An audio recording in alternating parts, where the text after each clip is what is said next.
Okay, Suprabhat, Shubha Madhyana, and Shubha Sandhya, everybody. We are going to now start with the chapter number 1, which is ratio, proportion, indices and logarithms.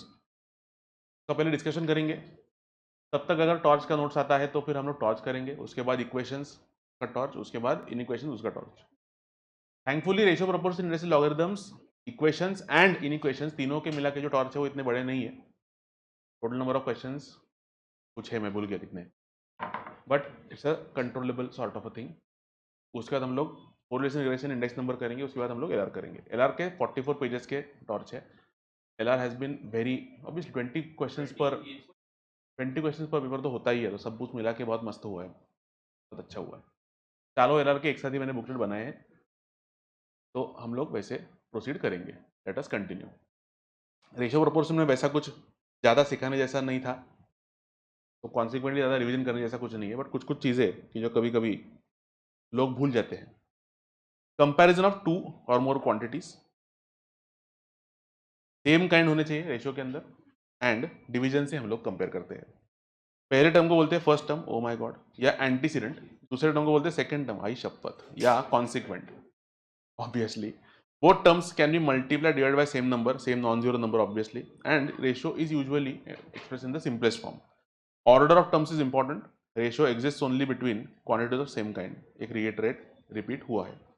Quantities must be to be compared must be in same units obviously. Kilogram को ग्राम से नहीं compare कर सकते, change करना पड़ेगा.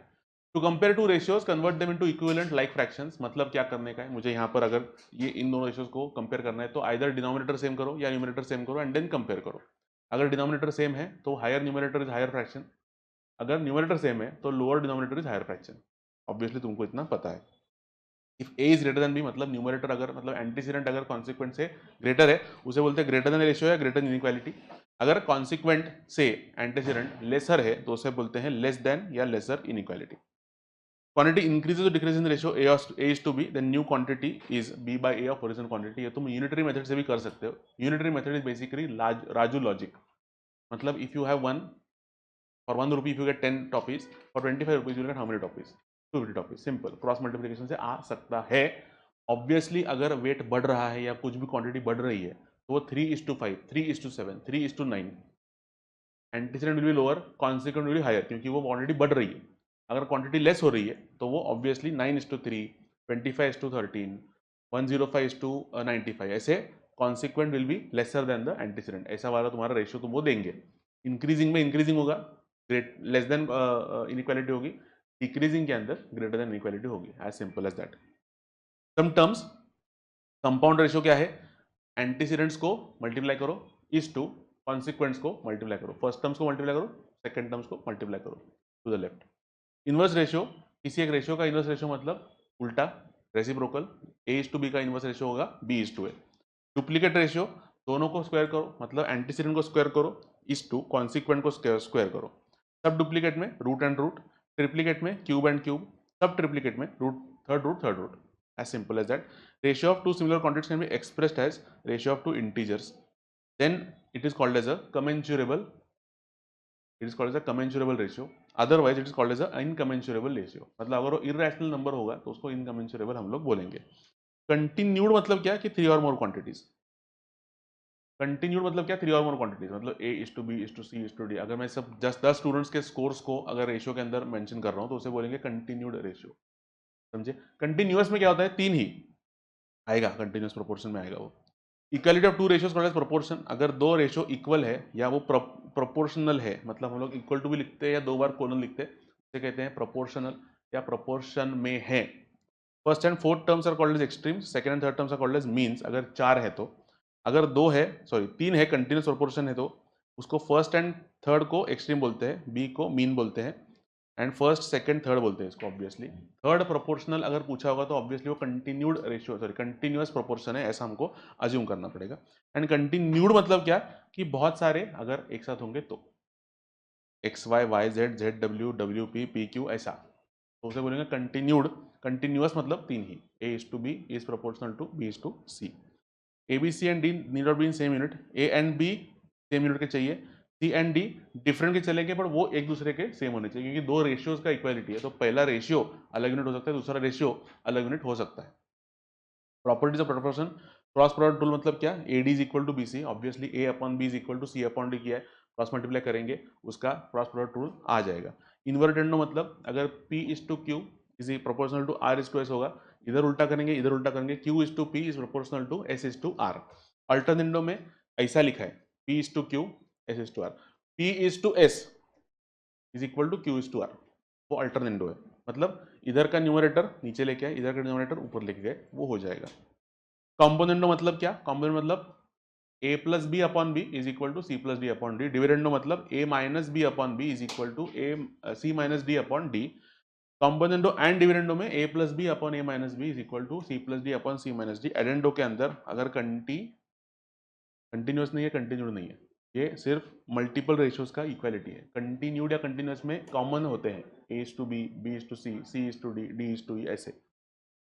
तो numerator से सारे अगर एडिशन किए एंड डिनोमिनेटर सारे एडिशन किए, उसका रेशियो लिया, तो वो रेशियो सेम ही रेशियो होगा जो ओरिजिनल रेशियो था। सेम फॉर सब्ट्राहेंडो, न्यूमरेटर के अगर सारे डिफरेंसेस लिए, डिनोमिनेटर के सारे डिफरेंसेस लिए, उसका रेशियो लिया, तो वो ओरिजिनल रेशियो से ही इक्वल होगा। ये हमने प्रूव किया था यूजिंग समथिंग कॉल्ड एज के।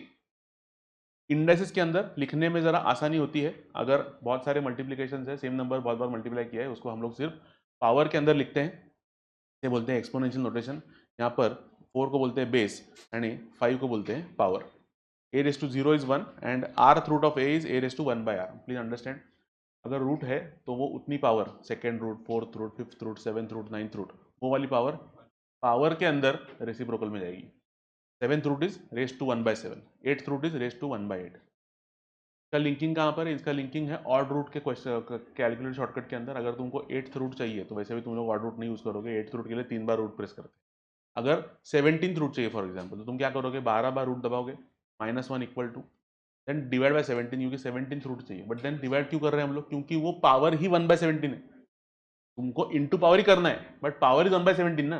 तो 1/17 का रेसिप्रोकल लेके किधर तो मेमोरी में सेव करके फिर उसको इंटू करना, दैट इज नॉनसेंस। डायरेक्टली 17 से डिवाइड कर सकते हैं, +1 equal to into equal to 12 times. ये सिंपल तुम्हारा कैलकुलेट शॉर्टकट है। प्रॉपर्टीज क्या है, मल्टीप्लीकेशन में इंडाइसेस आर एडेड, डिवीजन में इंडाइसेस आर सब्ट्रैक्टेड। अगर एक एक्सपोनेंट एंड बाहर ब्रैकेट के अलग होगा तो उसका एक्सपोनेंट का मल्टीप्लीकेशन होता है। a raise to 0 is 1, a raise to minus m मतलब a रेस टू m का reciprocal, and a 1 upon a raise to minus m मतलब a रेस टू m। अगर मैं नंबर को इंडेक्स के साथ न्यूमरेटर का डिनोमिनेटर में या डिनोमिनेटर का न्यूमरेटर में शिफ्ट कर रहा हूं, तो वो माइनस साइन उसमें ऐड हो जाएगी। If a raise to x is a raise to y then x equal to y, मतलब सेम बेस का सेम पावर सेम होता है, सेम बेस का सेम पावर ही सेम होता है। तो ऐसा नहीं कि 2 raise to 5 and 3 raise to 5 same होंगे, ऐसा नहीं हो सकता। अगर something raise to 5 and something raise to 5 is same, that something is also same. x raise to is y raise to then x is equal to y, again same thing, power भी same होगा तो base भी same है। mth root of a is a raise to 1 by m, मतलब root x is equal to x raise to 1 by 2, simple. Logarithm क्या है, ये है exponential form, 2 raise to 4 is equal to 16। उसी को वापस एक बार अलग से लिखने का तरीका मतलब logarithmic form, which is log of 16 raise to log of 16 तो बेस 2 इज 4। हम लोग यहाँ पर 2 बार आवाज निकालते हैं, 2 बार कौन सी आवाज निकालते हैं, ये होता है टूई एंड ये होता है दूसरा टूई, बराबर। So 10 raise to 3 is equal to 1000। अगर किसी भी नंबर का तुम्हें लॉग निकालना है और वो नंबर तुमको इजी लग रहा है, तो फिर बेस किस नंबर से रेज किया तो वो नंबर आएगा, दैट इज योर लॉग का आंसर। तो कैसे रीड करते हैं, logarithm of 1000 to the base 10 is called as 3। ये सब सेल्फ एक्सप्लेनेटरी है। चेंज ऑफ बेस सबसे इंपॉर्टेंट है। अगर मुझे m रेस टू बी है, m to the base b है फॉर एग्जांपल, बेस b के मेरे पास लॉग टेबल नहीं है, हम लोग कैलकुलेटर के ऊपर कौन सा लॉग फाइंड कर सकते हैं, कैलकुलेटर के ऊपर कॉमन लॉग, मतलब लॉग टू द बेस 10 ही कर सकते हैं, log to the base e नहीं कर सकते, लॉग टू द बेस 2 नहीं कर सकते, लॉग टू द बेस कुछ भी नहीं कर सकते। तो अगर एग्जाम में हमको कुछ log टू द बेस 25 वगैरह आता है फॉर एग्जांपल, तो in that case you have to use change of base property, in which जो नंबर है जिसका log निकाल रहे हैं वो न्यूमरेटर के अंदर हमें चाहिए वो बेस के साथ, और जो बेस है क्वेश्चन में वो डिनोमिनेटर के अंदर उसका log हमें चाहिए वो बेस के साथ। वो बेस सेम होना चाहिए, ये दोनों बेस, और वो दोनों बेस हमारे लिए प्रेफरेबल होने चाहिए। 10 to the base 10 to the base e to the base 2 to the base 25, जो भी तुमको चाहिए वो, वॉट एवर यू वांट, ठीक है। प्रॉपर्टीज क्या है, log of multiplication is addition of logarithms, log of division is division subtraction of या difference of logarithms। अगर यहाँ पर पावर है, पावर बाहर आ जाएगी, power will be taken outside as a multiplication। log any number to the same base is 1 given that a is not 0। log 1 to any base is 0, क्योंकि again 2 into आवाज a raised to 0 is going to be equal to 1, तो कोई भी base होगा फर्क नहीं पड़ता, अगर log 1 है तो वो आंसर 0 ही आएगा। log a to the base b into log b to the base a is equal to 1, मतलब क्या, क्योंकि यहाँ पर मैं अगर चेंज ऑफ बेस यूज करता हूँ और कोई एक लेटर से 10 बेस लेता हूँ या कुछ भी लेता हूँ, तो log a to the base 10 upon log b to the base 10 into log b to the base 10 upon log a to the base 10 दोनों एक साथ कैंसिल हो जाएंगे। इन दैट केस आंसर 1 रह जाएगा। अगर मैं यहाँ पर log a to the base b and log b to the base c करता हूँ, तो इन दिस केस ये अगर बेस है तो ये चेंज ऑफ बेस के अंदर मैं c लेके आया, मैं log a to the base c upon log b to the base c into log b to the base c upon log c to the base c। क्या कर रहा हूँ मैं?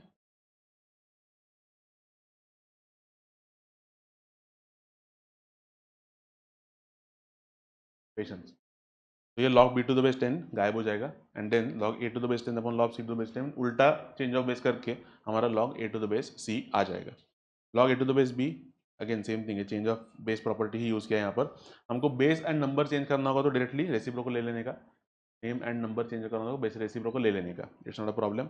ये तुम्हारा पसंदीदा property a to the power log x to the base a is x, inverse logarithm property बोलते हैं उसको। एट लेंथ हमने डिस्कस किया है, आई डोंट थिंक उसके लिए तुम्हें कुछ ज्यादा दिक्कत लगाने की जरूरत है। यहाँ पर क्या है, जो नंबर है उसका पावर न्यूमरेटर में आएगा, जो बेस है उसका पावर डिनोमिनेटर में आएगा। लेट अस से अगर मेरे पास log a raise to half b raise to m है, यहाँ पर m आएगा बाहर, जो बेस का पावर है वो वैसे के वैसे डिनोमिनेटर में आएगा। यहाँ पर ज़्यादा दिमाग नहीं लगाने का, अरे हाफ है, हाफ डिनोमिनेटर में है तो 2 ही लिख देता हूँ, यहाँ पर 2 नहीं है, यहाँ पर as it is half base लिखना है। वो वापस बाद में हम लोग इसको क्या करेंगे, सिंप्लीफाई करेंगे, समझे? ऐसा करना है तुमको। Power of base in denominator of factor, beware log of m plus n is not log m, ये तुम जरा गलती करते हो। log of m minus n is not log m upon n। Note, base not given, will take it as 10। अगर calculus है, integer integration derivation है, तो हम वहाँ पर बेस ई लेंगे। log 10 is equal to 1, log 1 is equal to 0। इसको बोलते हैं कॉमन लॉग, ई को बोलते हैं नेचुरल लॉग। 2.788 तुमको वैसे भी याद हो जाएगा। To the base 2 is called as binary logarithm, हम लोग वो यूज नहीं करते हैं। शॉर्टकट के लिए इसका शॉर्टकट क्या है, किसी नंबर का लॉग लेना, take number on calculator, press root 15 times -1 equal to divide by 0.0000702717 that is your log value. उल्टा करना है, एंटी लॉग अलग करना है तुमको, तो यही चीज उल्टी करनी पड़ेगी। जिस नंबर का एंटी लॉग लेना है वो नंबर तुम्हारे कैलकुलेटर के ऊपर into 0.0000702717 plus 1 equal to and into equal to 15 times. Same चीज ऐसे करना है, ऐसे भी करना है। ये हो गया लॉग, ये हो गया anti log. Time and work problems मैं यहाँ पे क्यों इंक्लूड किया इनको, क्योंकि होता क्या है, कभी कभी ऐसे black swan event, once in a blue moon, वो टाइम वर्क के क्वेश्चन डाल देते हैं, और वो क्या होता है कि तुमको लॉजिकली लगता है कुछ तो, एंड देन वो आंसर एक्चुअली डिफरेंट होता है। कोई भी वर्क है ना, उसको हम लोग यूनिट्स ऑफ वर्क के अंदर मेजर करते हैं। यूनिट्स ऑफ वर्क मतलब क्या, कितने यूनिट काम किया मैंने, आज एक दिन काम किया फॉर एग्जाम्पल, वो एक दिन is like 1 days of work ना। But you as a person not trying to be anti feministic, but उसको मैन डेज बोलते हैं, या तुम लोग वुमन डेज बोल दो, आई हैव नो प्रॉब्लम। अगर मैन डे मतलब क्या, मैन डे मतलब कि एक बंदे ने उतना काम वहां पर किया है, एक बंदे ने उतना एक दिन वहां पर काम किया है, 1 man day work is done. समझे क्या तुम लोग? तो मैं अगर पर आवर निकालूं तो उसका रेसिप्रोकल है, यस और no? If one person, man day तो है, चलो एक दिस थिंग है, क्या बोलते हैं उसको, that is one way to look at it. Let us say one person finish job in 5 days, how much job does it do in 1 day? 1/5। अरे यस और नो? तो उसका per day job is 1/5, yes और no? वैसे हम लोग वो ले सकते हैं। And you have that work actually is rate into time, that is rate ना, पर डे रेट है वो उसका, 1/5 job you can do in a day. और कितने दिन काम किया वो मल्टीप्लाई किया तो कितना काम हुआ, that will be the end result. समझे क्या तुम लोग? So rate is 1/TA। TA क्या है कि उतना काम उसको उतने घंटे लगते हैं, या उतने दिन लगते हैं, उतने मिनट लगते हैं, what ever. Single and combined work, अगर सिंगल एजेंट होगा तो ऑब्वियसली रेट है तुम्हारे पास 1/TA, क्योंकि तुमको एक काम करना है, एक काम करने के लिए तुमको TA टाइम लगता है, इसलिए तुम्हारा rate of work is RA which is 1/TA per hour, yes और नो? कंबाइंड वर्क में तुम रेट को ही ऐड करोगे, you will not add the time. एक बंदा can do time in 3 hours, दूसरा बंदा can do time in 5 hours, both मिलकर 8 घंटे नहीं लगाते। दोनों मिलकर काम कर रहे हैं तो उल्टा कम टाइम लगना चाहिए। समझे क्या? तो व्हाट हैपेंस इज दैट हम लोग क्या करेंगे, time taken by both is going to be 1/RA+RB। Y?